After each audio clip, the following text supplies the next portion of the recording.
Hello everybody, I am Katie Wilson. I'm the Cranleigh Arts Volunteer and Community Coordinator. Today I am really delighted to be welcoming George Todica, who is a Romanian pianist who will be joining us on Tuesday the 13th of April at 1 p.m.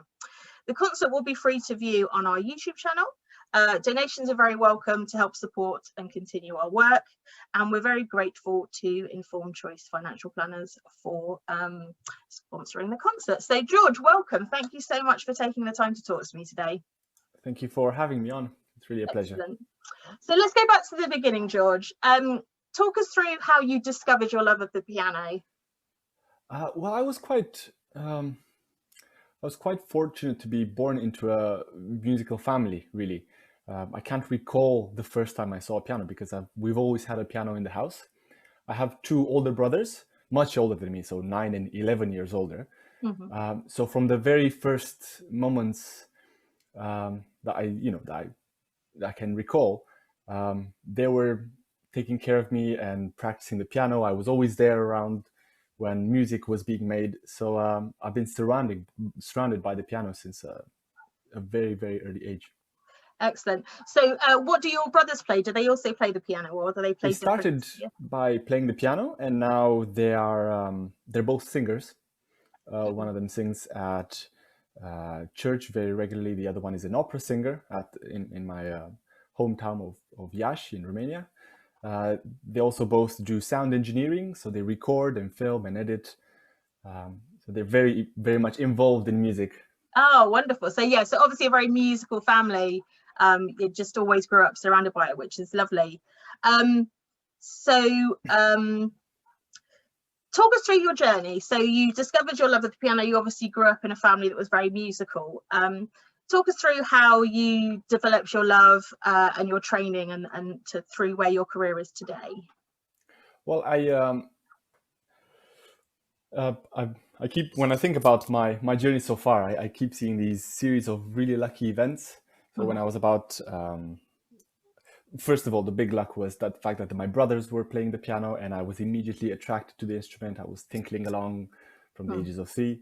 Then around 7, my father introduced me to a kind of a musical teaching family where I've studied with them for several years, between 7 and 15, going between the father and then the mother, then the sisters, who are all very talented pianists. So I've had a very strong formation at the beginning. Around 13, I met Julian Trofin, who was a Romanian pianist who had his career in Italy. He returned to Romania to kind of give master classes to young pianists. We met, and then he helped me explore the world outside of Romania. So he took me and a couple of other talented pianists to Italy, to Switzerland, to play and to perform. And that kind of started my international journey and my attraction for the abroad, I suppose. And when I was 17, I was lucky enough to get a scholarship in Scotland, a musical scholarship at a school called Stuart's Melville. And they've invited me to do 6th form there. It was meant to be just an exchange, kind of 1 year off thing, but then it all went really well. I really loved Scotland, so then I immediately applied to the Royal Conservatoire, and I got in there, and that's kind of how my journey in the UK started. So, George, obviously the past year has been really difficult for performers such as yourself. Did you have the opportunity to perform any concerts at all, either online or in person? I did, actually. I was lucky enough to get a few performances here and there. St. Mary's Perivale do these regular concerts, and I was one of their invited artists, and the concert was streamed. I did quite a few concerts with my fiance, who is a singer, and we actually started as soon as the first lockdown happened in March. We did a few balcony concerts that turned into a 16 long concert series, I suppose, all the way into summer. And through that, we did a few home recordings, a few home concerts for societies. We even recorded a CD together at home. So we've tried to keep busy with yeah, and I with guess many that helps projects. keep you motivated through lockdown as well, because I think otherwise, I guess if you're used to being very busy and having concerts to be working towards, to suddenly for those to disappear, it can be hard, I guess, to stay motivated through lockdown. Definitely, especially now because we're at that, I suppose, fragile stage where we're out of study, but we're still forming our career. So, these few years have a huge impact, and it was a bit scary to have that taken away, I suppose. Yeah, absolutely, absolutely.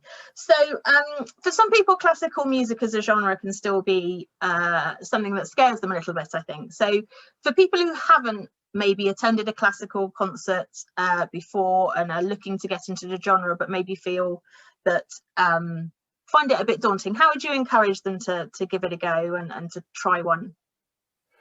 Well, it's like most things, you don't know until you try it. And also with classical music, because the genre is so vast and it's so diverse, um, you can't just listen to one thing and then make your decision. It Yeah, usually takes a few tries until you find something that sparks your interest. Like trying a new cuisine, and then you kind of absolutely. resistant until you try that one thing, Yeah, and it just blows your mind, and then you're gonna. With classical music, I always urge people to just go for the standards and enjoy, discover why they are standards in the first place. So we yeah, have a few friends, neighbors that we became really good friends during lockdown because of the concerts, yeah. and they've asked us exactly the same thing. And I recommend things like, the Nutcracker and Strauss waltzes. These Mm, incredibly gorgeous. They're standards for a reason, and through that they actually start discovering their own particular. So yeah, that's what I would say. Just go yeah. attend the Nutcracker once, and then Absolutely, that will just absolutely. Yeah. One size does not fit all with classical. There are so many wonderful composers out there, and all definitely. it takes is for you to discover the right one. And I think you're absolutely drawn in. I agree. I agree. So, as I say, we're really excited to have you perform with us in about 2 weeks. So, can you talk us through the pieces that you've chosen? I know there's some Rachmaninoff in there, but why have you chosen those pieces to perform with us? Well, in these hour-long concerts, I try to provide a variety of things. Um, so the Rachmaninoff is the last piece of the concert because it's kind of the meatiest, the longest, and the Mhm. most fulfilling in terms of journey. But I start off with two works by a Romanian composer, George Enescu. And as a Romanian pianist, I kind of feel I want to introduce our music to the world, and I feel I can Yeah. showcase it. So I'm starting off with two of those works. It will be lesser known. Then I'm continuing with a piece by Chopin, who's an all-time favorite in the classical piano world. Yeah. He's kind of regarded like the poet of the piano because his melodies are very lyrical. And this piece, the Andante Spianato in Grand Polonaise, has kind of been a favorite at most of my concerts where I performed it. So I thought, Yeah. in case any of my other pieces don't click with an audience, I Yeah. always have this one work that will be worth it for whoever Yeah. listens to. And then to finish off, it's the Rachmaninoff variations on a theme by Corelli, Hmm. which is a mammoth 20-minute piece, Yeah. but incredibly varied. So I try to pick something that people will still find really engaging, even in an online medium, because obviously it's a bit harder when a concert is streamed to keep everybody's attention. Yeah, absolutely. And it must be very tricky for you as a performer to kind of, you're not getting that instant feedback as well. And sort of, yeah. But, yeah, sounds like a really exciting program and obviously really well thought out. So as I say, we're looking forward to it. So last question is the tricky one. And I guess it's a bit like the Desert Island Discs in that if you were stranded on a desert island, is there one, tell me one piece of music that you couldn't live without and you'd have to have with you and why? It's such a hard question especially for classical musicians, because one of our jobs is to discover new works and Mm, always juggle between different works. It's hard to always stick to just one work. yeah, But to be honest, it would have to be something completely different what I do, something like "Don't Stop Me Now" by Queen, or something like that. You know, something that would just completely take me away from my my world.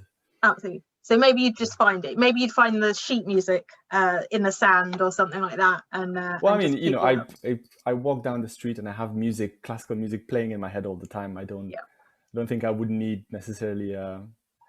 Plus, it would be very hard to choose because I tend to, you know, my room will be filled with scores, and I don't tend to stick with one piece of music for too long. That's great. Well, as I say, thank you so much for taking the time to talk to me today. We're really excited to see. Just a reminder to everybody, it is on Tuesday the 13th of April at 1 p.m. Go to our YouTube channel. If you subscribe, then it alerts you when we add new content, such as the concert when it goes live, and other content, and you can enjoy some of the previous concerts that we've had as well. You can follow us on Instagram, Twitter and Facebook at Cranleigh Arts. And for any other details on our upcoming events, please go to cranleighartscentre.org. In the meantime, take care and we will see you all soon. Bye.